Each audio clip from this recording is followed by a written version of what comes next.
Bismillahirrahmanirrahim. We were studying different adverbs and their different difference from adjectives. किस तरह से हम इस्तेमाल करते हैं. आज अभी जो है ना वो dead है. Dead adverb होता है dead right, dead certain, dead slow, dead state वगैरह. वहां पे dead as a क्या यूज कर रहे हैं हम as adverb, क्योंकि यहाँ पे adjective के मीनिंग में इजाफा कर रहे हैं. और डेड क्या होगा, यहाँ पे कंप्लीट या एग्जैक्टली या कंप्लीटली या वेरी के मीनिंग में इस्तेमाल करें.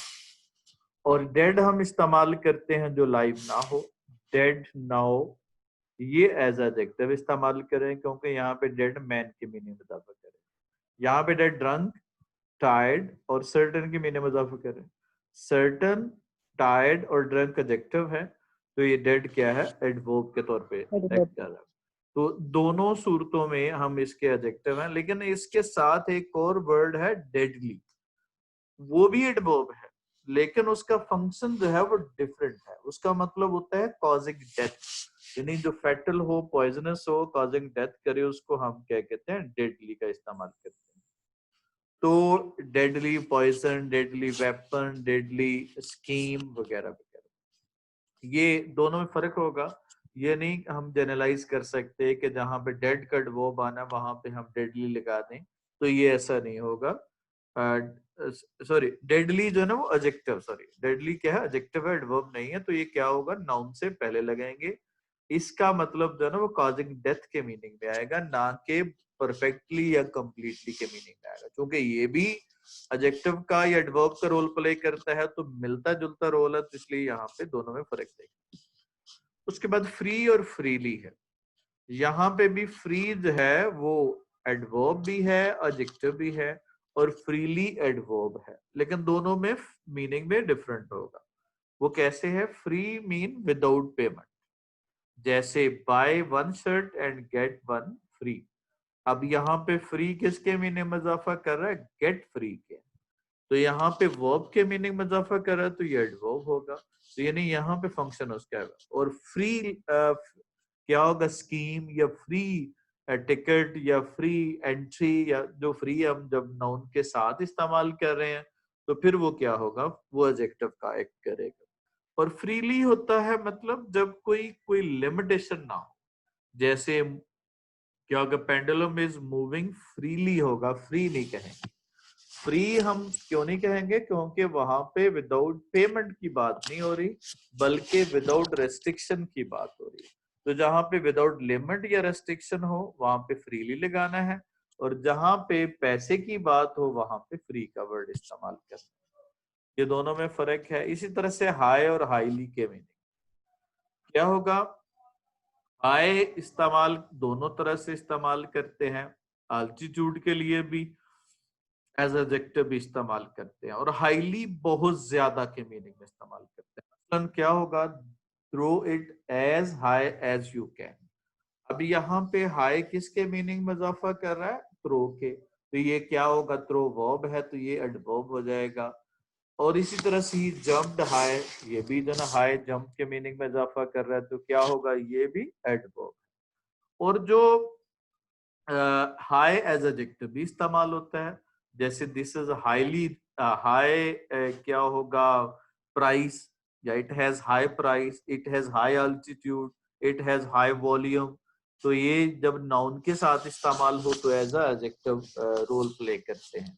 लेकिन जब हमने हाई का इस्तेमाल करना है वर्ब के मीनिंग में बहुत ज्यादा, कि तो इट वर्ब ऑफ डिग्री बनाता है, तब हम इसका इस्तेमाल हाईली लगाएंगे. I can high recommend this product नहीं होगा, हाईली रिकमेंड होगा, हाईली अशेम्ड होगा, क्योंकि ये एडजेक्टिव है या वर्ब है.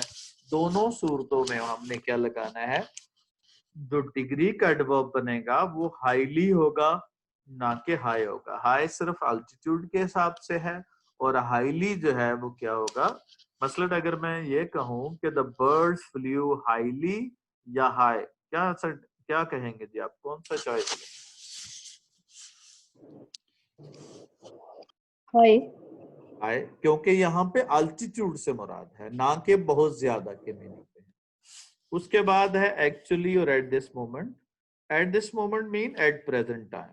ठीक है, और ये प्रेजेंट में इस्तेमाल होता है, एट द मोमेंट होता है, या करंटली इस्तेमाल होता है। At the moment I am working part time in cloth shop. और एक्चुअली का मतलब क्या होता है, रियली या इनफैक्ट के मीनिंग में इस्तेमाल होता है। ठीक है, जब हम इस्तेमाल करते हैं, जैसे क्या होगा, hello Fatima, nice to see you, actually my name is Tasneem. तो यहाँ पे हमने क्या यूज करना है, रियली इनफैक्ट जब किसी की करेक्शन करने के लिए इस्तेमाल करते हैं। जैसे हमने अक्सर आपने देखा होगा, एक्चुअली वो इस तरह से था, एक्चुअली वो इस तरह से था। कुछ लोगों का तकिया कलाम भी होता है। तो ये क्या बताता है कि इनफैक्ट बात जो है ना वो ऐसे थी, रियली, तब हम इसका इस्तेमाल करते हैं। तो एट मोमेंट जो है टाइम को शो करता है, और एट द मोमेंट एक्चुअली जो है वो फैक्ट को शो करता है। स्पेशली और स्पेशली तो ये दोनों का तकरीबन क्या होगा, यूज सेम है। इन पर्टिकुलर ही इस्तेमाल होता है। और क्या होगा, ये मोस्टली जो है वो सब्जेक्ट के बाद इस्तेमाल करते हैं। जैसे all my family like music, my father specially goes to, क्या होगा, माई कंसर्ट। तो जब ये नाउन के साथ या प्रोनाउन के साथ ये सब्जेक्ट के बाद लगाना हो तो मोस्टली स्पेशली लगाते हैं। और स्पेशली हम एडजेक्टिव और वर्ब के साथ मोस्ट ऑफ द टाइम इस्तेमाल करते हैं। जैसे स्पेशली मेड, स्पेशली डिजाइंड, तब हम इसका इस्तेमाल करते हैं। उसके बाद दो और एडवर्ब हैं, इन द एंड और eight the and. Eight the and point करता है कि कुछ चीज फिनिश होगी, एट द एंड हो गया। और इन द एंड है कि कोई बातचीत हो रही है, तो तब हम उसके लिए इस्तेमाल करते हैं इन द एंड। यानी कोई बात हो रही है और बात खत्म हुई है, तो हम कहेंगे इन द एंड जी अली जो है वो मेरी बात तस्लीम कर गया। वो एट द एंड नहीं होगा। एट द एंड जो है वो क्या यूज करता है, किसी रेफरेंस पॉइंट को शो करता है, तो तब हम एट द एंड लगाते हैं। इन द एंड जो है किसी टॉक वगैरह की, I complimented my teacher goodbye at the end of the course. और ही वॉज स्टैंडिंग, क्या होगा, at the end of the road. और इन द एंड या at the end he agreed, क्या होगा, इन द एंड या at the end he agreed. Conclusive के लिए क्या होगा, इन द एंड होगा। जहां पे फिजिकली बात दोबारा करेंगे, बता देंगे। मैंने बताया कि जब कोई चीज फिजिकली होती है तो वो क्या होता है, एट द एंड होगा। एक पॉइंट होगा जहां पे चीज फिनिश हो रही है। और इन द एंड होता है एज अ कंक्लूजन, जो होता है इन द एंड, यानी कि किसी बात हो रही है, फर्ज करो, तो उसका एंड पे कंक्लूजन हुआ, तो आप कहेंगे इन द एंड जी क्या होगा, फाइजा ने अपनी गलती तस्लीम कर ली। तो फिर एट द एंड नहीं कहेंगे, क्योंकि वो पॉइंट नहीं है, बल्कि क्या है, एज अ कंक्लूजन है। तो जब कंक्लूजन को इंडिकेट करना हो तो फिर हम इन द एंड इस्तेमाल करते हैं। क्लियर हो गया जी? जी बच्चों, समझ आ गई नो इसकी? अभी नहीं समझ आई? नो चलें, मैं एक दूसरे और एग्जांपल देता हूँ।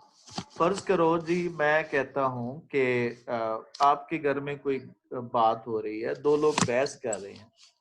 तो क्या होगा, आप कह रहे हैं कि क्या होगा, एज अ होल जो ना डिबेट के in the end of the debate होगा या at the end of the debate होगा?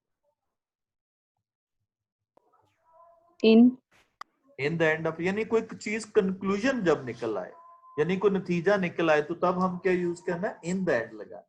और कोई फिजिकली चीज हो, फर्ज करो मैं कहता किताब का एंड, इस कमरे का एंड, तो फिर क्या होगा, at the okay and of the room. ठीक हो गया? जब फिजिकली ओके चीज हो या कोई चीज फिनिश हो रही है, कोई फिजिकली चीज फिनिश हो रही है, तो तब हम इसका इस्तेमाल करते हैं जी। उसके बाद है जी नेक्स्ट जो कैटेगरी है, और इन द एंड, जैसे देखें कंक्लूजन, कंक्लूसिवली जो ना इन द एंड डाइड हो गया, the debate concluded into quarrelling हो गया।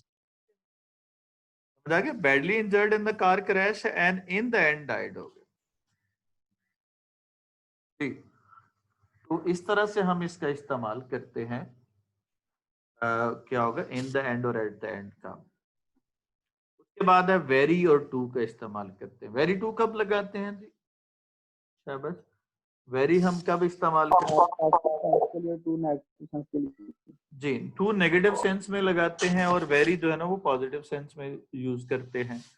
और क्या होगा, जब सिंपल स्टेटमेंट हो तो फिर हम वेरी इस्तेमाल करेंगे।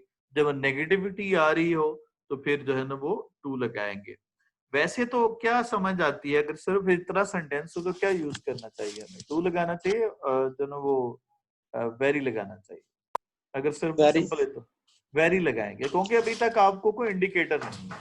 जब आपके पास इंडिकेटर आ जाए फिर हम टू का इस्तेमाल कर सकते हैं। वो इंडिकेटर कैसे आएगा? वो इंडिकेटर ऐसे है कि जब आपने कोई या तो वो हमें आगे स्टेटमेंट होगी, जैसे because it is so hot I feel terrible, इस तरह की स्टेटमेंट हो तभी इस्तेमाल कर सकते हैं। या कोई एक सेंटेंस हो जिससे पीछे जो है ना उसकी इंटेंसिटी शो हो रही है, तो तब हम उसके अनप्लेजेंट जो है ना वो बैकग्राउंड के लिए हम इस्तेमाल करते हैं। उसके बाद है मूना इज वेरी टॉल और मूना इज टू टॉल। दोनों में क्या मीनिंग डिफरेंस होगा बच्चों? कैसे हम दोनों फर्स्ट में वाले में कैसे? पॉजिटिव मीनिंग और सेकंड वाले में नेगेटिव की इतनी नहीं, है तो टॉल ही है दोनों में, फिर कैसे फर्क करेंगे, डिफरेंशिएट करेंगे? तमाम।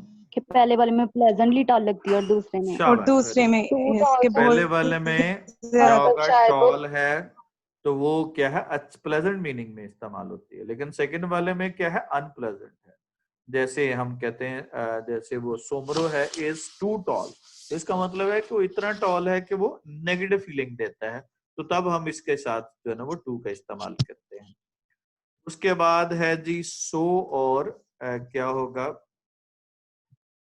सो और वेरी का इस्तेमाल करते हैं। ये भी उसी तरह से जब पॉजिटिव सेंस में हो तो हम यूज करते हैं वेरी लगाते हैं, लेकिन आगे इंटेंसिफाई किया हो, आगे जो ना बात बढ़ाई हो तो फिर हम सो का इस्तेमाल करते हैं। Last night I was so tired that I almost fail asleep while driving. अब यहाँ पे उसकी इंटेंसिटी को बताने के लिए सो का इस्तेमाल किया। और अगर इतना, अगर लास्ट नाइट आई वाज क्या होगा, आई वाज वेरी टायर्ड, तब भी फिर सही होगा। लेकिन अगर आगे उसको इंटेंसिफाई किया गया तो फिर हम सो टायर्ड का इस्तेमाल करेंगे। जैसे the book is very interesting, ये नॉर्मल सेंटेंस है, लेकिन अगर मैं कहता हूँ इतनी इंटरेस्टिंग है कि मैं 3 बजे तक पढ़ता रहा तो क्या होगा, सो इंटरेस्टिंग होगा। इसी तरह से पियानो के साथ है। अगला जो हमारे एडवर्ब जो है वो है such and so. Such and so का इस्तेमाल हम कैसे करते हैं ये देखते हैं अभी। एडवर्ब जो है क्या होगा, सच एज एडजेक्टिव इस्तेमाल होता है और सो इंटेंसिफायर है। और क्या होगा, यानी एडवर्ब के तौर पे इस्तेमाल होता है और ये इंटेंसिटी को बताता है, वो चाहे एडजेक्टिव हो या चाहे वो वर्ब के मीनिंग में क्वालिफाई करे। तब सो जो है वो जस्ट इस तरह से जिस तरह से वेरी होता है। और क्या होगा, जैसे देखिएगा he is so skinny, skinny क्या है, एडजेक्टिव है, और सो क्या है, एडवर्ब हो गया। Her new boyfriend is so handsome. ठीक है, एक तो यहाँ पे देखिएगा, अगर आपको मतलब ये मिस्टेक पे डिपेंड करेगा कि यहाँ पे एग्जामिनर क्या पूछ रहा है। अगर तो कोई और मिस्टेक नहीं है, सो की ही मिस्टेक है, एक ऑप्शन सो का है एक ऑप्शन वेरी का है, तो फिर तो अंडरस्टूड होगा कि जहाँ पे चूंकि एक्सप्लेनेशन जो है वो नहीं दी गई, तो ऐसी सूरत में हम वेरी ही इस्तेमाल करेंगे। सपोज के हमारे पास जो एग्जामिनर है वो आपके एमसीक्यू जिस तरह से देता है कि वो सो और सच के साथ जो है ना वो डिफरेंस आ रहा है, क्योंकि जैसे मैंने आपको पहले भी तरीका बताया कि जो आपके मल्टीपल चॉइस क्वेश्चंस होते हैं उनमें आपने डिफरेंस पे जाना होता है, आपने देखना है कि इन सेंटेंसेस के दरमियान पॉइंट ऑफ डिफरेंस कौन सा है, और फिर उन पॉइंट ऑफ डिफरेंस को 1 बाय 1 करके रूल आउट करते जाना। पूरी स्टेटमेंट पढ़ने पे टाइम जाया नहीं करना, जब तक कि कोई बहुत ज्यादा एम्बिगुइटी ना हो स्टेटमेंट में, तब तक आपने उसको ऐसे नहीं पढ़ना। आपने जस्ट जो है वो देखना है कि डिफरेंस कहाँ पे आ रहा है। जहां पे डिफरेंस आ रहा है फिर आपको वहां पे आपको क्लियर हो जाएगा कि यहाँ पे डिफरेंस है, तो वहां पे करीब तरीन चॉइस को आपने अडॉप्ट कर लेना है। क्योंकि सो वेरी के साथ भी आ सकता है और सो सच के साथ भी आ सकता है, तो यहाँ पे आपको सेंटेंस या क्वेश्चन पढ़ने से आइडिया हो जाएगा कि एग्जामिनर यहाँ पे वेरी के पर्सपेक्टिव में पूछ रहा है या सच के पर्सपेक्टिव में पूछ रहा है। क्योंकि यहाँ पे स्किनी एडजेक्टिव है, हैंडसम एडजेक्टिव है, नाइव एडजेक्टिव है, फास्ट एडजेक्टिव है और वर्ड वर्ब है। इसी तरह से क्या होगा, लवली एडजेक्टिव है और क्या होगा, ब्यूटीफुल एडजेक्टिव है। तो यहाँ पे क्या यूज करते हैं हम, क्या इस्तेमाल करते हैं हम, वहां पे सो एडवर्ब इस्तेमाल करते करते हैं, ठीक है। एडवर्ब का इस्तेमाल किया क्योंकि सारे के सारे एडजेक्टिव या वर्ब थे। और जब हमने क्या करना होता है, क्या होगा जब हमने कहते हैं सो लॉन्ग या इस तरह से हम कोई भी हो, और so good, so fat, so cool. लेकिन जब हमने इस्तेमाल करना हो एडजेक्टिव, क्या होगा, सच आ ब्यूटीफुल वुमन होगा, सो आ ब्यूटीफुल वुमन नहीं कहेंगे। सच ए ग्रेट पर्सन होगा, सो आ ग्रेट पर्सन नहीं कहेंगे। सच अ नेबरहुड जो ना होगा, सो अ नेबरहुड नहीं कहेंगे। इसी तरह से ये सारे के सारे वर्ड हैं। क्या होगा, अब यहाँ पे देखिएगा आगे जाके सच अ ग्रेट डे टुडे होगा। क्या होगा, इसी तरह से सच ऑफुल जोक्स, अगर तो ये क्या होगा जोक्स के मीनिंग में इजाफा करे तो फिर सच लगे, यहाँ पे कंफ्यूजन हो सकती है क्योंकि यहाँ पे तो नाउन, यहाँ पे सच आ लग गया तो यहाँ पे तो अंडरस्टूड हो गया कि यहाँ पे नाउन है। आगे तो यहाँ पे वो लग ही नहीं सकता। क्या होगा, कोई और जो ना तो लग ही नहीं सकता क्योंकि उसके बाद आ गया तो आ को क्वालिफाई तो नहीं कर सकता। सो लेकिन ऐसे सेंटेंसेस या ऐसे वर्ड जहां पे सच डायरेक्टली एडजेक्टिव के साथ लग रहा हो, क्योंकि यहाँ पे आ तो लिख नहीं सकते क्योंकि जोक्स ज्यादा हैं, तो यहाँ पे फिर क्या होगा, क्या सो लग सकता है, सो ऑफुल जोक्स लगा सकते हैं हम? नो, क्यों? क्योंकि नॉन भी आ गया आगे जोक्स। अब देखना है कि क्या होगा, वो किसके मीनिंग में इजाफा करे। अब सच किसके मीनिंग में इजाफा करे, जोक्स के, तो नाउन है तो क्या होगा सच लगाएंगे। और क्या होगा, सच ब्यूटीफुल वॉइसेस, यहाँ पे भी उसके साथ इस्तेमाल हो रहा है। और क्लियर हो गया जी। और सो मच और सो मैनी इस्तेमाल होता है। मैनी आपको पता है काउंटेबल के साथ लगाते हैं, और सो मच के साथ लगाते हैं अनकाउंटेबल नाउन के साथ। इसी तरह से डायरेक्ट और डायरेक्टली, जो अनदर टाइप ऑफ एडवर्ब है, जो हमारी जो ये अक्सर कंफ्यूजन वाले हैं। डायरेक्टली का मतलब होता है क्या होगा, जिस तरह से आपने सीधे आ जाना है, यानी कि बगैर कोई क्या होगा, आपने क्या होगा, बगैर कोई मतलब डिफ्लेक्शन लिए आपने सीधे अपने पिन पॉइंट पे पहुंच जाना है, तो वो डायरेक्टली होगा। और डायरेक्ट जो है वो डायरेक्शन को शो करता है, यानी दोनों में माइनर सा फर्क होगा।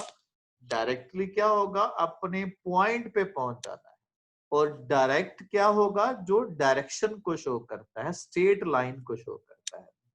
मसलन they went directly to the restaurant, I went directly after क्या होगा breakfast, I will be back directly.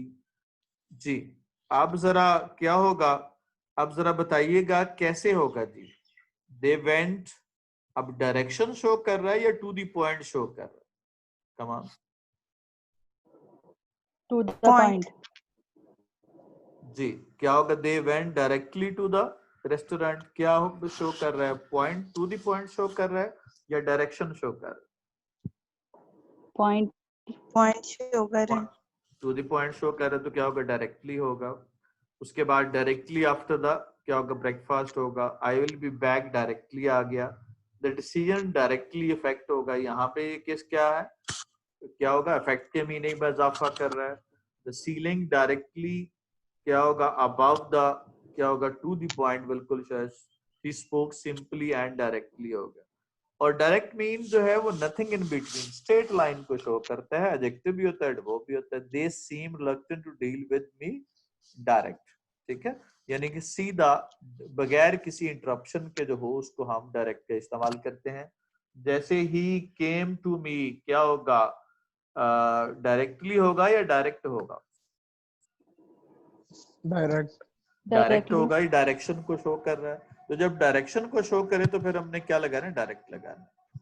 उसी बात नहीं सर, हाँ, ये डायरेक्ट वाला फिर से बता दें। डायरेक्ट जो है वो डायरेक्शन को शो करता है, यानी जब आपकी सिमत हो जिसके दरमियान कोई इंटरप्शन ना हो तब हम इस्तेमाल करते हैं। जैसे ही इज रनिंग, क्या होगा, डायरेक्टली या डायरेक्ट? डायरेक्ट होगा, यानी कि स्ट्रेट लाइन में जो ना वो भाग रहा है। और अगर फर्ज करो he is handling the problem, तो क्या होगा, फिर डायरेक्ट होगा। डायरेक्टली होगा, डायरेक्टली होगा यानी कि वो टू दी पॉइंट पे काम कर रहा हो तो फिर डायरेक्टली लगाते हैं, और डायरेक्शन अगर हो तो फिर डायरेक्ट इस्तेमाल करते हैं।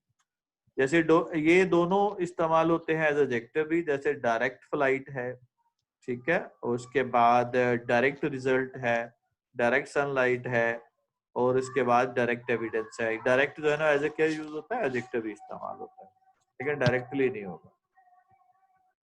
उसके बाद है प्रोबेबिलिटी या अनसर्टेनिटी के एडवर्ब जो हैं, वो एडवर्ब जो प्रोबेबिलिटी और सर्टेनिटी को बताते हैं उनको क्या होगा, जैसे डेफिनेटली है, सर्टेनली है, क्लियरली है, इनको हम मेन वर्ब या एडजेक्टिव से पहले लगाते हैं। जैसे he will definitely be, he is certainly coming, he is clearly going, they are obviously late, this is possibly the worst, और I'll probably go tonight। तो इनको इस्तेमाल करते हैं, और इसके साथ हम एडवर्ब के लिए परहैप्स और मेबी भी इस्तेमाल कर सकते हैं। उसके बाद अगला एडवर्ब आगे, इसके एडवर्ब और सर्टेनिटी के लिए यही समझना है, ये हमेशा हमने मेन वर्ब से पहले इस्तेमाल करते हैं। अगला जो एडवर्ब हमारा हो गया वो एडवर्ब ऑफ टाइम है। एडवर्ब ऑफ टाइम कब क्या बताता है कि एक्शन कब हुआ है, जैसे ये लेटर, नाउ, टुडे वगैरह हम इस्तेमाल करते हैं। तो ये अमूमी तौर पे हम एडवर्ब ऑफ टाइम को एंड ऑफ द सेंटेंस पे इस्तेमाल करते हैं, और एंड ऑफ द सेंटेंस पे यूज करते हैं इसको हम एडवर्ब ऑफ टाइम को। अगर हमारे पास तीन एडवर्ब आ जाए तो बताइएगा, एक मैनर है, एक प्लेस है, एक टाइम है, तो किसको पहले लिखेंगे? मैनर को पहले, फिर प्लेस, फिर मैनर टाइम। को। एमपीटी जो है वो एमपीटी की तरतीब याद रखनी है, मैनर, प्लेस और टाइम को। तो इसलिए टाइम हम अमूमी तौर पे एंड पे लगाते हैं, शुरू में भी लगाया जा सकता है लेकिन कॉमा लगा के होगा। उसके बाद है क्या होगा, एडवर्ब ऑफ टाइम जब हमने क्या होगा सिंस फार का इस्तेमाल करते हैं तो ये भी एडवर्ब है, टाइम के है, ये भी हम देखते हैं एंड ऑफ द टाइम इस्तेमाल करते हैं। सिंस फार का तो पता ही है, उसके बताने की जरूरत नहीं है। और उसके बाद जो है ना एडवर्ब ऑफ प्लेस है, जो क्या बताते हैं, अकरेंस, जो प्लेस अकरेंस बताती है कि एक्शन कहाँ पे हो रहा है, तो तब हम इस्तेमाल करते हैं। Here, there, near, outside, inside, bottom, जैसे coming here, coming inside, went downstair. Some time preposition भी हम यूज कर सकते हैं एज अ क्या होगा, adverb of place.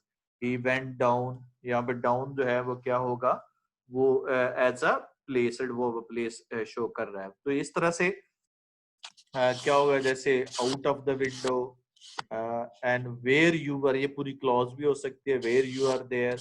Adverb of manner जो है आपने पढ़ा, एडवर्ब ऑफ मैनर हम क्या यूज करते हैं, इसके बाद हम एडवर्ब ऑफ प्लेस को और लास्ट पे एडवर्ब ऑफ क्या होगा, टाइम को इस्तेमाल करते हैं। उसके बाद है एडवर्ब ऑफ क्या होगा, नेगेशन या फॉर्मेशन। वो एडवर्ब जो क्या करते हैं, किसी चीज को इनकार में या हाँ में, हाँ के लिए इस्तेमाल करते हैं, उसको हम पॉजिटिव में हो तो एग्रीमेंट में हो तो फॉर्मेशन होगा, नेगेटिव में हो तो नेगेशन में। वो नेवर, नॉट, क्या होगा, नॉट एट ऑल लगाते हैं, और फॉर्मेशन में यस, क्या होगा वगैरह इस्तेमाल करते हैं। जैसे no he came late, he has reached the क्या होगा, classroom too, I have planned a visit to Murree, I have also planned क्या होगा, visit to Murree, certainly she is conscious. तो अब हमने यस नो वाले, नेवर वाले, नेवर का तो आपको पता है वर्ब मेन वर्ब से पहले लगाते हैं, नो हम शुरू में लगाते हैं, नॉट हेल्पिंग ऑक्सिलरी के बाद लगाते हैं, नॉट एट ऑल हम एंड पे इस्तेमाल करते हैं।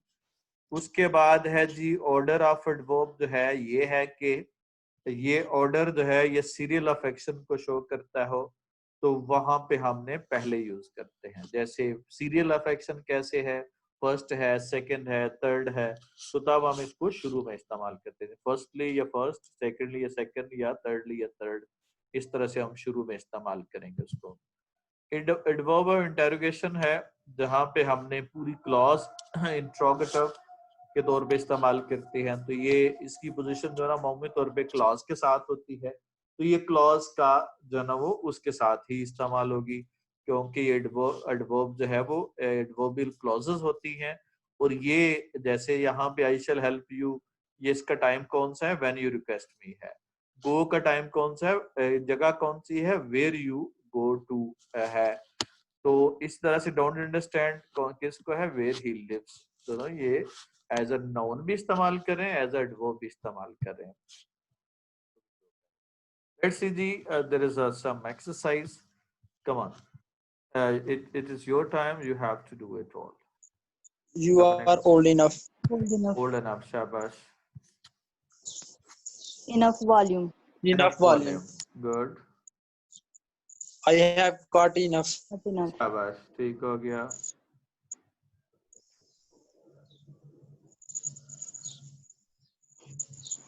Firm enough. Firm enough. ठीक, शाबाश। I'm very sorry. I am not very sorry. Very sorry, ठीक है। अब नहीं, हम- यहाँ पे मच क्यों नहीं लगा सकते, दो इकट्ठे नहीं यूज करेंगे। क्यों? एडवर्ब का एडवर्ब तो हो सकता है। अच्छा, अब वेरी देखें, मच। हाँ यहाँ पे देखें क्यों नहीं लगाएंगे, यहाँ पे सॉरी के साथ मच नहीं लगा सकते, क्योंकि यहाँ पे तो वेरी तो मच के मीनिंग में इजाफा कर रहा है ना, तो मच किसके मीनिंग में इजाफा कर रहा है, सॉरी के। तो सॉरी पॉजिटिव एडजेक्टिव है, पॉजिटिव एडजेक्टिव में हम मच का इस्तेमाल नहीं करते, ठीक है, ओके समझ आ गया। चलिए आगे देखिए सर, अगर सर यहाँ इधर पे सो नहीं आ थर्ड सकता, क्या होगा। यहाँ पे सो नहीं आ सकता, सो नहीं, सॉरी। बात तो वही बताई है, सो सारी तो तभी लगाएंगे ना जब हमने आगे वो इंटेंसिफायर इस्तेमाल करना, जो सो वाला मैंने बताया आपको। जब आपने देखना है कि सॉरी के साथ मच लगेगा कि नहीं लगेगा, ये आपने देखना है। मच हम किसके साथ लगाते हैं, थर्ड फॉर्म के साथ पास्ट पार्टिसिपल। जी आपने मच जो ना हम इस्तेमाल करते हैं थर्ड फॉर्म के साथ या कंपैरेटिव एडजेक्टिव के साथ, और वेरी कब लगाते हैं, फोर्थ फॉर्म यानी प्रेजेंट पार्टिसिपल के साथ, और या फिर हम कब यूज करते हैं उसका, पॉजिटिव एडजेक्टिव के साथ यूज करते हैं। तो इस तरह से मच चूंकि पॉजिटिव एडजेक्टिव में नहीं लगा सकते, इसलिए वेरी मच सॉरी नहीं लगाएंगे, ठीक है जी। उसके बाद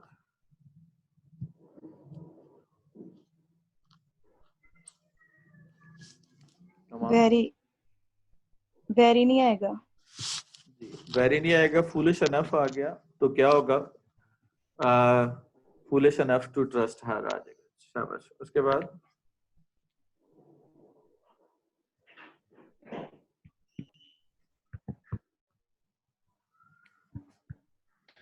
Anyhow, I managed to do it. अब यहाँ पे देखें एनी हो किसके मीने में इजाफा करे, डू के या मैनेज के, मैनेज के। मैनेज के। तो कहाँ पे लगाना है इसको, यहाँ पे लगाएंगे, तो ये किसके मीनिंग में इजाफा कर रहा है, डिड के। हाँ, डू के लगा रहा है ना। यहाँ पे दो वर्ब आ गए ना, एक इन्फिनेटिव का वर्ब है और एक आपकी मेन क्लॉज का वर्ब है, तो अब यहाँ पे Okay. किसके मीनिंग में इजाफा कर रहे हैं, डू। क्या होगा, Anyhow, I Yeah. managed to do it. anyhow I managed to do it लगा देंगे, ठीक है जी, शाबाश। नेक्स्ट वाला Briefly. क्या होगा, टू टेल, ब्रीफली होगा, शाबाश।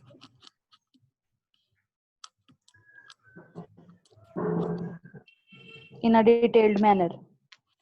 इन डिटेल, ठीक है। क्या होगा, इन डिटेल्स नहीं होगा, इन डिटेल होगा, शाबाश।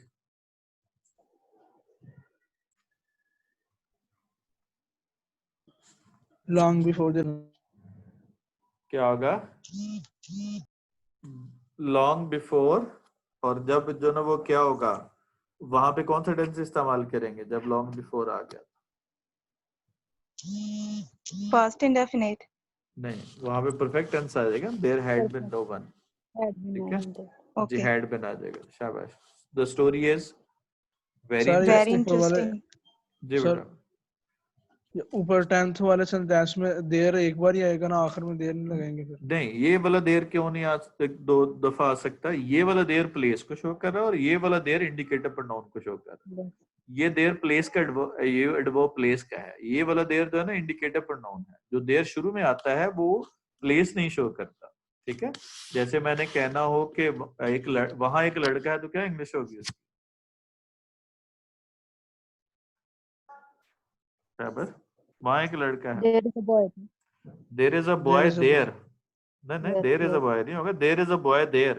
पहले वाला देयर तो आपको इंडिकेट ही नहीं करता ना। जैसे कमरे में 10 पंखे हैं, तो क्या इंग्लिश होगी उसकी? There are 10 There fans are in the room. 10 तो fans ये in the आपने room. पहले देयर का तर्जुमा किया वहां, No. तो क्यों नहीं किया? क्योंकि ये एडवर्ब ऑफ Position प्लेस पे है ही shift. नहीं है। Yes. नहीं, एडवर्ब ऑफ प्लेस है ही नहीं। ठीक है, ये देयर जो है वो किसी चीज की एग्जिस्टेंस को शो करता है।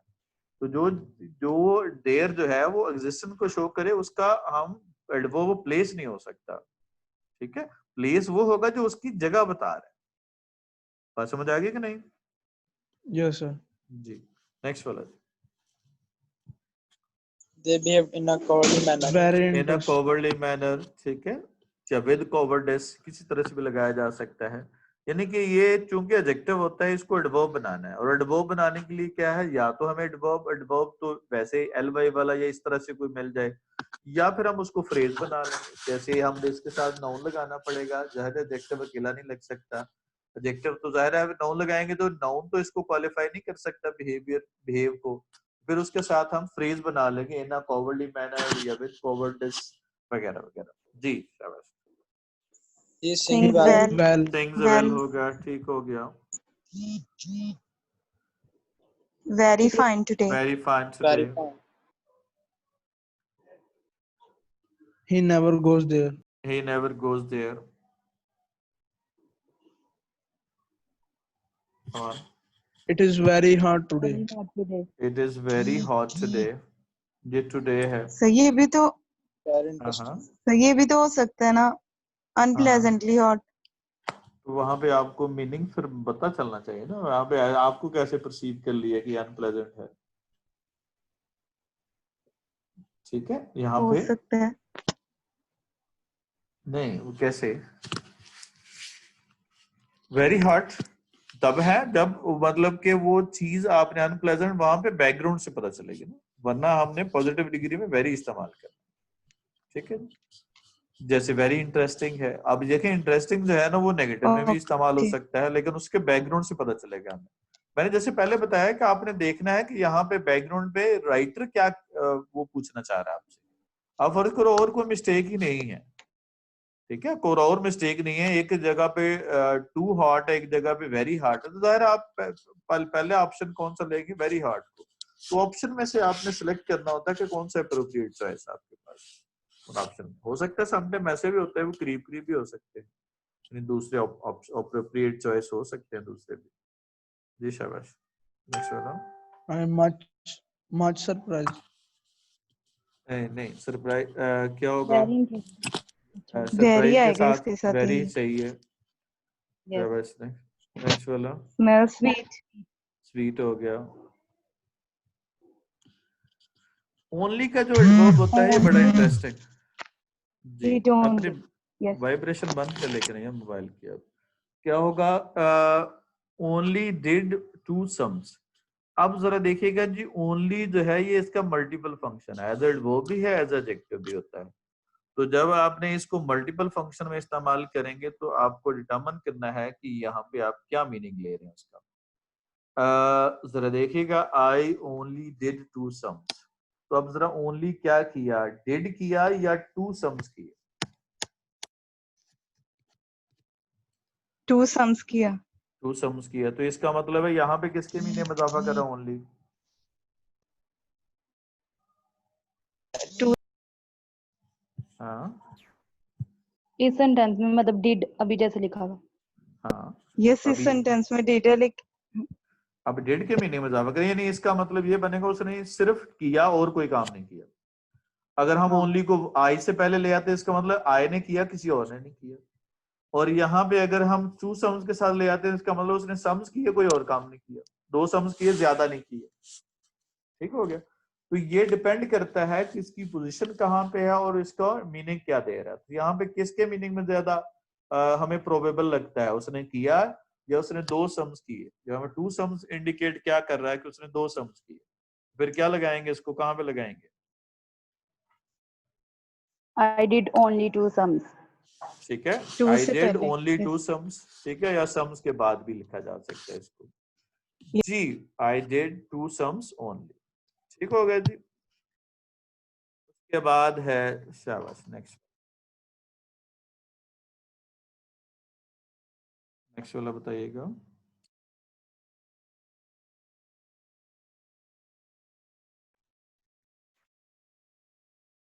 क्या होगा? क्विकली रीड होगा, क्विकली रीड होगा, क्योंकि रीड क्विक वर्ब एडजेक्टिव है, वर्ब के मीनिंग में इजाफा कर रहा है, तो क्या होना चाहिए? एडवर्ब होना चाहिए। सीरियसली इंजर्ड, सीरियसली ठीक है। सीरियसली ओबलाइज के साथ चूंकि नहीं लगता, मच ओबलाइज्ड होगा, वेरी मच टायर्ड होगा, वेरी प्लीज्ड होगा, क्या होगा? टू हार्ड टू ड्रिंक होगा। Hard. ये आपने एक्सरसाइज कर लेनी है, time is very short and if ये सारा का सारा आपने एक्सरसाइज कर लेनी है एट योर ओन। कोई कंफ्यूजन होगी तो फिर आपने जो ना, ठीक हो गया जी, समझ आ गई बच्चों? सारे हमने पढ़ ली हैं, it is just exercise and your home task.